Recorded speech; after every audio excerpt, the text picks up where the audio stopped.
Hello welcome friends, मेरा नाम है अभिषेक शर्मा और मैं हूं आपका ऑनलाइन ट्यूटर। आज एक्सेल के प्रैक्टिस बुक में मैं आपको बताऊंगा कि आप आरडी अमाउंट को किस तरह से कैलकुलेट कर सकते हैं। यानी कि जैसे मान लीजिए हम किसी बैंक में अपना आरडी अकाउंट खोल रखें, ओपन कर रखें, तो क्या होता है कि हर महीने आप आरडी अकाउंट में कुछ अमाउंट जमा करते हैं। तो सपोज जो भी आप अमाउंट जमा करते हैं वो एक निश्चित समय में कितना अमाउंट होगा और उस पर कितना आपको ब्याज मिलेगा, उस चीज को कैलकुलेट करने का तरीका आज मैं आपको बताऊंगा आरडी अकाउंट के जरिए। तो चलिए स्टार्ट करते हैं। सबसे पहले हमें एक्सेल सॉफ्टवेयर को स्टार्ट करना होगा। एक्सेल सॉफ्टवेयर को स्टार्ट करने के बाद मैंने ब्लैंक वर्कबुक पे क्लिक करा। उसके बाद यहाँ पे हम सबसे पहले क्या बनाएंगे, हेडिंग। तो मैंने हर बार की तरह यहाँ पे पहले हेडिंग के लिए मैंने एरिया सिलेक्शन कर लिया। तो मैंने बी से लेकर के तक सिलेक्शन कर लिया और उसके बाद मैंने इसे यहाँ से मर्ज कर लिया। यहाँ पे मैं लिख लेता हूँ monthly RD amount calculation with future value. Okay, और उसके बाद इसे हम सेंटर में करते हैं, साइज बढ़ा लेते हैं, डार्क कलर करते हैं, फ़ॉन्ट कलर करते हैं, और उसके बाद यहाँ पे हमें एक हेडिंग तैयार करनी होगी जिसमें हम आरडी अकाउंट का जो डेटा है वो हम फीड करेंगे। तो सबसे पहले हमें डिस्क्रिप्शंस लिखनी होंगी। तो मैंने यहाँ पे लिख दिया DESCRIPTIONS डिस्क्रिप्शंस, और डिस्क्रिप्शंस के बाद यहाँ पे हमने नेक्स्ट में डाला वैल्यू। तो डिस्क्रिप्शंस और वैल्यू, तो यहाँ पे मैंने डिस्क्रिप्शंस में डाला आरडी अमाउंट, मतलब आरडी अमाउंट आपका कितना होगा। तो मैंने यहाँ पे आरडी अमाउंट डाला कि मैं हर महीने मान लीजिए 500 रुपये जमा करूँगा। अब यहाँ पे पूछ रहा है कि टोटल मंथ कितने दिन के लिए, तो मैंने टोटल मंथ्स लिख लिया। तो सॉरी MON टोटल मंथ्स। तो कितने दिनों के लिए आप जमा करना चाहते हैं? मैं चाहता हूँ कि मैं 12 महीने, मतलब यानी कि 1 साल तक मैं जमा करूँगा 500 रुपये प्रति माह के हिसाब से। अच्छा, उसके बाद यहाँ पे आता है rate of interest, rate of INTEREST interest. तो रेट ऑफ इंटरेस्ट कितना है? तो मैंने माना कि रेट ऑफ इंटरेस्ट 9% है, मान लीजिए। अब यहाँ पे पूछ रहा है कि फ्यूचर वैल्यू, फ्यूचर वैल्यू, जो फ्यूचर वैल्यू क्या होगी तो वो हम यहाँ पे निकालेंगे। अच्छा, तो मैंने इसे हेडिंग तैयार कर लिया इस हिसाब से, सॉरी ऑल बॉर्डर। अब यहाँ पे हम इसकी हेडिंग तैयार करेंगे, सेकंड हेडिंग। तो मैंने यहाँ पे लिखा SR number, SR number. Okay, और उसके बाद यहाँ पे मैंने लिखा मंथ्स, और यहाँ पे मैंने लिखा मंथ्स ऑफ ईयर। उसके बाद नेक्स्ट हेडिंग हमने यहाँ पे डाला opening, OPENING, opening balance, BALANCE।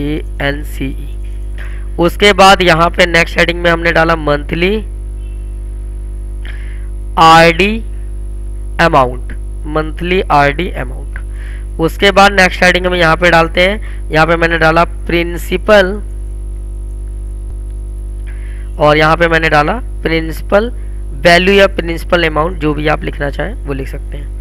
उसके बाद यहाँ पे हमने नेक्स्ट डाला इंटरेस्ट, और यहाँ पे मैंने लिखा इंटरेस्ट रेट कितना है, इंटरेस्ट रेट वो हम यहाँ पे डालेंगे। और यहाँ पे मैंने लिखा suppose principal, PRINCIPAL, principal amount with interest.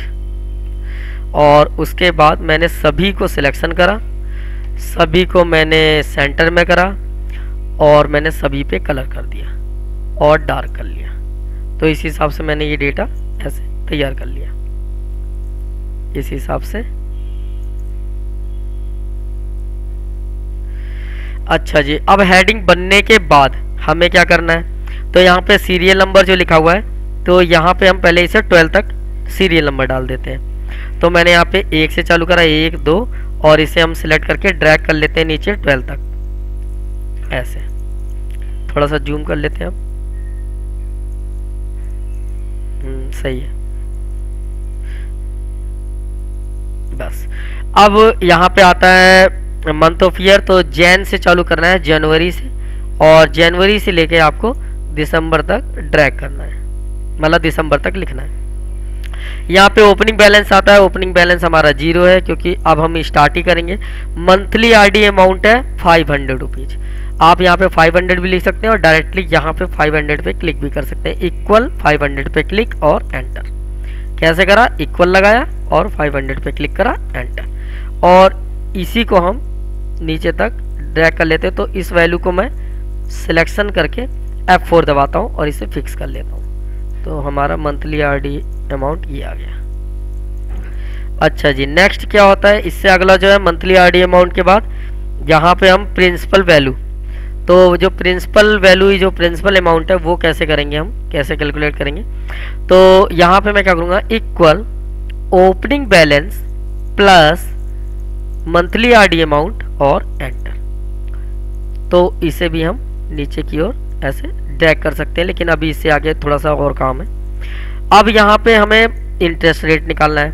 Equal principal amount, फिर हमें क्या करना है, स्टार, फिर उसके बाद हमें क्या करना है, रेट ऑफ इंटरेस्ट स्लैश, मतलब डिवाइड बाय टोटल मंथ और एंटर। तो ये आपका अमाउंट आ जाएगा। दोबारा यहाँ पे ट्राई करते हैं, डिलीट करके, इक्वल प्रिंसिपल अमाउंट स्टार यानी कि multiply rate of interest slash यानी कि डिवाइड बाय 12 टोटल मंथ और एंटर। उसके बाद इसे भी हम, ये दोनों वैल्यू को हम सिलेक्ट करके इसे हम क्या करते हैं, F4 दबा के इसे भी हम ब्लॉक कर लेते हैं। उसके बाद यहाँ पे आता है equal principal amount plus rate of interest और एंटर। तो ये आपका रेट ऑफ इंटरेस्ट मिल गया। अब यहाँ पे हमें ओपनिंग बैलेंस करना, तो यही वाली वैल्यू को चाहिए, तो equal principal amount with interest पे क्लिक करके एंटर करेंगे, यहाँ आ जाएगा। अब हम इसे ड्रैग कर सकते हैं नीचे की ओर इस तरीके से, और हम जो प्रिंसिपल अमाउंट है ये वाला, इसे भी हम नीचे तक ड्रैग कर सकते हैं, और जो ये रेट ऑफ इंटरेस्ट है इसे भी नीचे तक ड्रैग कर सकते हैं, और जो प्रिंसिपल अमाउंट विद इंटरेस्ट है इसे भी नीचे तक ड्रैग कर सकते हैं, और सभी को सिलेक्ट करेंगे यहाँ तक ऐसे। और उसके बाद यहाँ से 0 की जो वैल्यू है, ये जो डेसिमल के बाद की वैल्यू है, इसे हम 2 ही रखते हैं, डेसिमल प्लेस को 2 रखते हैं, मतलब 99 पैसे तक लिखते हैं इसलिए। उसके बाद इन सभी को सिलेक्शन करेंगे और इन्हें भी हम सेंटर में रख लेंगे। तो ये जो हमारा जो डेटा बन के निकल के आया है, ये हमारा आरडी अमाउंट का टोटल है, ये 6370 रुपीज़। किसके हिसाब से? अगर मैं 500 रुपये पर मंथ के हिसाब से पे करता हूँ 1 साल तक, 9% के ब्याज के हिसाब से आपको 6300 रुपीज़ 70 पैसे मिलेंगे। लेकिन अगर मान लीजिए मैं यहाँ पे मान लीजिए 8% कर देता हूँ, तो 8% के हिसाब से यहाँ पे जो वैल्यू निकलेगी वो आपको मिलेगी। और अगर मैं यहाँ पे 500 की जगह मैं 1000 जमा करता हूँ, तो 1000 के हिसाब से यहाँ देखिए डाटा पूरा चेंज हो गया है। ऐसे ही अगर मान लीजिए मैंने 1200 जमा करा, तो 1200 के हिसाब से देखिए यहाँ पे आ गया डेटा, मतलब 100 रुपये प्रति माह के हिसाब से। अगर मैंने 1500 रुपये डाला तो 1500 रुपये के हिसाब से आ जाएगा। तो ये वैल्यू हमारी पूरी सभी चीज़ चेंज हो जाएंगी इसी के अकॉर्डिंग। और यहाँ पे हम फ्यूचर वैल्यू निकालते हैं। अगर फ्यूचर वैल्यू में यही आंसर आता है तो इसका मतलब ये हमारा जो स्ट्रक्चर है, जो हमने डेटा तैयार करा है, ये हमारा ठीक है। और देखिए हमें 1 साल का पूरा जानने के लिए कितना फॉर्मूला लगाना पड़ा और कहाँ तक हमें जाना पड़ा। यहाँ से स्टार्ट करा और यहाँ तक हम गए, लेकिन फ्यूचर वैल्यू जो होती है वो डायरेक्टली आपका कैलकुलेट करके यही आंसर इतने में ही निकाल के दिखा देगा। इक्वल FV, शिफ्ट दबा के 9, उसके बाद जो रेट क्या पूछ रहा है 8% डिवाइड बाय 12, उसके बाद कॉमा लगाएंगे। और यहाँ पे पूछ रहा है NPER नंबर ऑफ पेमेंट, तो ये आपका 12 ही है, कॉमा लगाएंगे। पूछ रहा है PMT प्रेजेंट वैल्यू, तो ये 1500 है, कॉमा फिर कॉमा, उसके बाद यहाँ पे आपको 1 से बिगनिंग से स्टार्ट करना है, तो 1 और ब्रैकेट बंद और एंटर। तो आपका देखिए यही वाली वैल्यू सेम यहाँ आ गया है। इसका जो डॉलर सिंबल है वो यहाँ से हटा दीजिए और आप जब चेक करेंगे तो देखो वही वैल्यू मिल गई आपको। अब आप यहाँ पे जो भी वैल्यू चेंज करते हैं तो आपको वही वैल्यू यहाँ भी चेंज होकर दिखाई देगी और यहाँ भी। मतलब हमारा जो आरडी अकाउंट है उसमें जितने 1000 रुपये के हिसाब से 1 साल के लिए है 8% इंटरेस्ट के साथ हमारा ये वैल्यू बनेगा और यहाँ पे भी वही वैल्यू दिखाई दे रही है। तो इस तरीके से आप ये डेटा तैयार कर सकते हैं और डेटा बना सकते हैं। अपने आरडी जो अकाउंट है उसे आप कैलकुलेट कर सकते हैं कि आपको कितना पैसा 1 साल के बाद या एक समय के बाद कितना मिलेगा, तो उस हिसाब से आप यहाँ पे तैयार कर सकते हैं डेटा।